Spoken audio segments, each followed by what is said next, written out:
And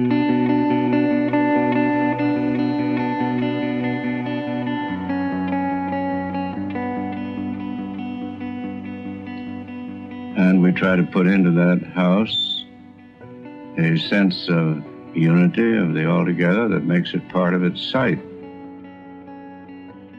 If the thing is successful, the architect's effort, you can't imagine that house anywhere than right where it is. It's a part of its environment. And it graces its environment rather than disgraces it.